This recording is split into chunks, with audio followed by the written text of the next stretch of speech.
Justice Mansoor Ali Shah ने ये कहा कि इनको अगस्त 2021 से जो है वो तनख्वाहें और मराद दी जाएँ, लेकिन बाकी लोगों ने शायद पिछले जो पीरियड है उस पीरियड से इनकी तनख्वाहें और मराद जो हैं वो इनको देने का कहा है। सब्सक्राइब करें और बेल दबाएं ताकि कोई खबर रह न जाए। सुप्रीम कोर्ट ने 16,000 सरकारी मुलाजमीन को बहाल कर दिया है अपनी मुलाजमतों पर, और इसमें एक ग्रेड 1 से 7 तक जो हैं वो तो फौरी तौर पर और जिस दिन से उनको निकाला गया था तब से वो बहाल तस्वर किए जाएंगे।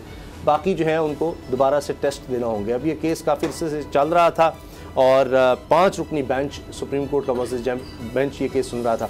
गुलाम रज़ा साहब, इस केस का बैकग्राउंड भी ज़रा बताइएगा, और कुछ ऐसी बातें भी मैंने देखा कि रिपोर्ट हुई कि जी पहले यानी दरख्वास्त किस तरह से एक तरह से खारिज होती है, डिस्पोज ऑफ होती है, लेकिन फिर सुप्रीम कोर्ट जो है सारों को बहाल भी कर देती है। ये क्या किस्सा है? सबसे पहले तो ये है कि ये बहुत सारे ऐसे मुलाजमीन हैं जो मोहतरमा बेनज़ीर भुट्टो के दौर में भर्ती किए गए थे और फिर उन्हें बाद में सैक कर दिया गया, उन्हें उनकी मुलाजमतों से निकाल दिया गया। बाद पाकिस्तान पीपल्स पार्टी की जब गवर्नमेंट आई है 2008। मुर्गा साहब ये बता दें कि किस गवर्नमेंट ने इनको सैक किया था? ये उसके बाद पाकिस्तान मुस्लिम लीग नवाज की गवर्नमेंट ने इनको सैक किया था। तो उसके बाद ये इस तरह से हुआ कि 2008 में जब गवर्नमेंट आई तो उन्होंने एक कमीशन बना दिया।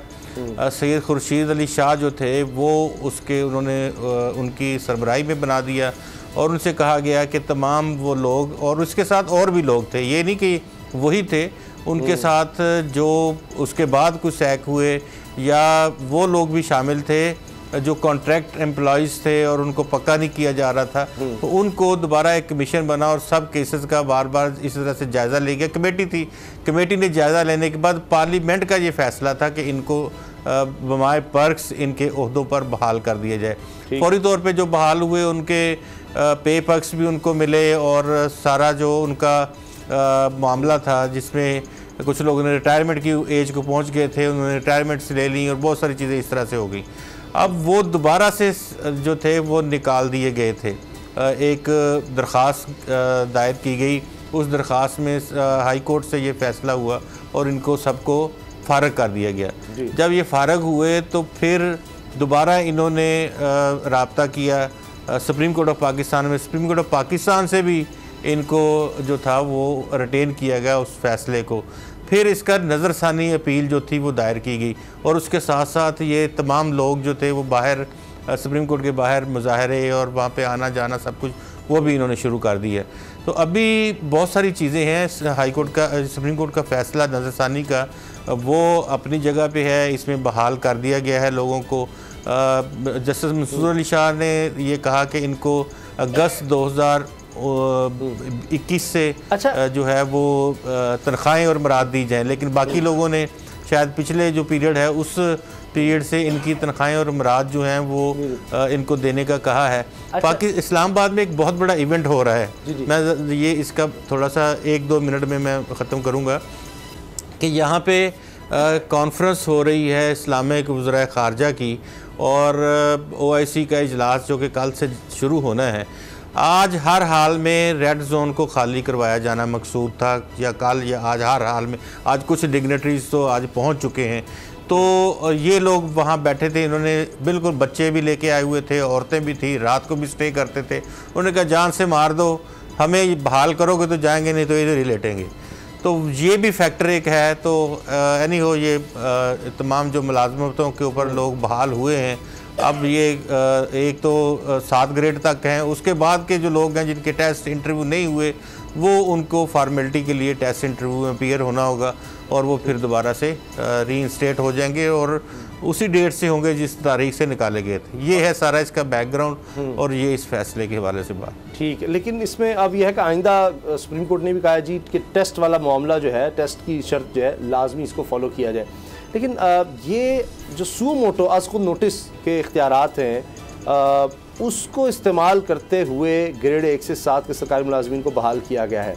सरकारी मुलाजमीन की बहाली की अपीलें मुस्तरद की थी, लेकिन फिर आज खुद नोटिस केस में ये फैसला लिया गया। मेरे ख्याल है टेक्निकल इसमें ज़्यादा ये समागार साहब आज तो सारे माफ कीजिएगा, आज खुद नोटिस नहीं है, आज खुद नोटिस नहीं है, आज खुद नोटिस का केस और होता है। ये आर्टिकल 184 है जो कि इंसानी बुनियादी हकूक से मुताल्लिक है, और 187 है। 2 आर्टिकल्स का उन्होंने वो अपीलें मुस्तरद कर दी हैं, और इंसानी बुनियादी हकूक की बुनियाद पे ह्यूमन एंगल देखते हुए 184(3) के तहत इनकी जो एप्लीकेशंस हैं इनको उन्होंने इनको बहाल कर दिया है। ये सो मोटो नोटिस, इसको हम आज खुद नोटिस नहीं कहेंगे, ये 184 है। ये आइन का आर्टिकल है जो इस्लाम के हमारे आम शहरी के बुनियादी हकूक से रिलेटेड है। ये ठीक। अच्छा उसामा साहब, इशू ये है कि 1996 में इनकी ये सारी भर्तियाँ हुई, फिर पार्टी के दौर में नून लीग की गवर्नमेंट आई, उन्होंने इनको निकाल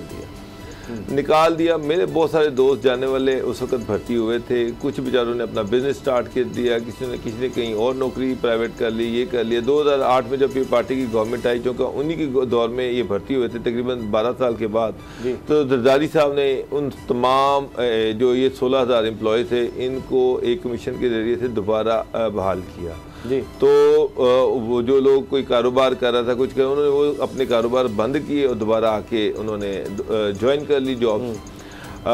वो बाद में कुछ सीनियरिटीज़ के इश्यूज उठते रहे, जिस पर उन्हीं के कुछ कुलीग जो थे उन्होंने हाई कोर्ट में एक रिट कर दी इन लोगों की अपॉइंटमेंट के ख़िलाफ़, चैलेंज कर दी अपॉइंटमेंट, और अल्टीमेटली फैसला के ख़िलाफ़ हो गया। अच्छा। अब 2008 में ये बहाल हुए, 2021 में आके सुप्रीम कोर्ट ने इनकी जो बरतरफी थी वो बहाल रखी। अब मुझे एक बात बताएं कि 16,000 बंदे जो कि 1996 में हायरिंग हुई है, कोई 55 साल का, कोई 56 साल का है, छोटे छोटे बच्चे हैं उनके, और इस स्टेज पे आके अगर उनको 7 साल 8 साल पहले नौकरी से निकाल दिया जाए तो वो बेचारे तो कुछ करने के काबिल ही नहीं है, कहीं और जाने के काबिल ही नहीं है। अल्टीमेटली वो इसके ख़िलाफ़ पटिशन में गए, सुप्रीम कोर्ट के इस फैसले के ख़िलाफ़ पटिशन में गए, और आज ये जो फैसला हुआ है उनके हक़ में हुआ है, बड़ा अच्छा फ़ैसला है।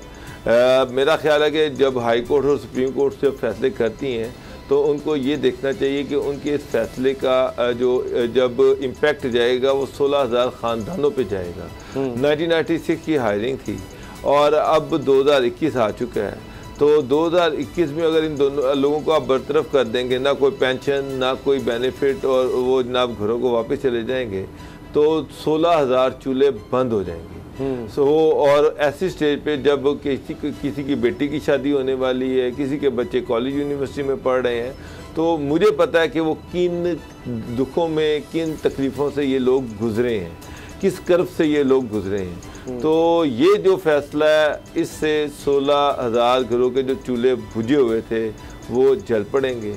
उनके लिए उम्मीद की जो किरण थी वो दोबारा बहाल हो गई है।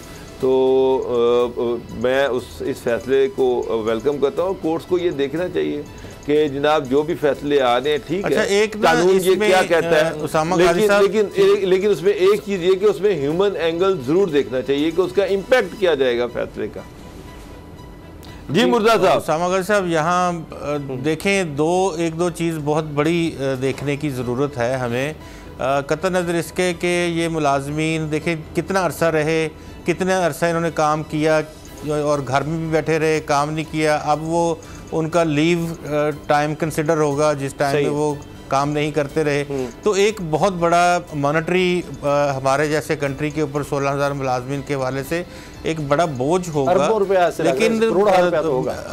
लेकिन इसके इम्पैक्ट्स बड़े हैं। टाइम खत्म हो गया मेरे पास। बिल्कुल आपने ये पॉइंट जो रेज किया ये है कि पहले ही देखा जा रहा है जी, मनी बजट आ रहा है, खर्चे नहीं हो रहे, और आइंदा भी सोचा जा रहा है कि सरकारी मुलाजमीन के हवाले से क्या पेंशन का मामला वो भी देखा जा रहा है, तो ये एक ज़रूर गवर्नमेंट के लिए मुश्किल होगा। सब्सक्राइब करें और बेल दबाएं ताकि कोई खबर रह न जाए।